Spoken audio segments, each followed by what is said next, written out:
Niscomed Fetal Doppler ND-104. Open the box.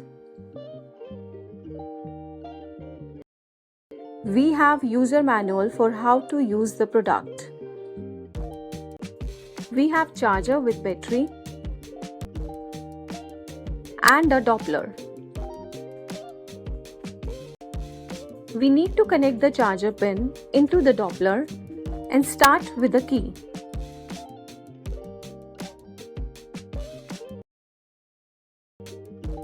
It is to listen baby's heartbeat. There are two keys for up the volume and down the volume.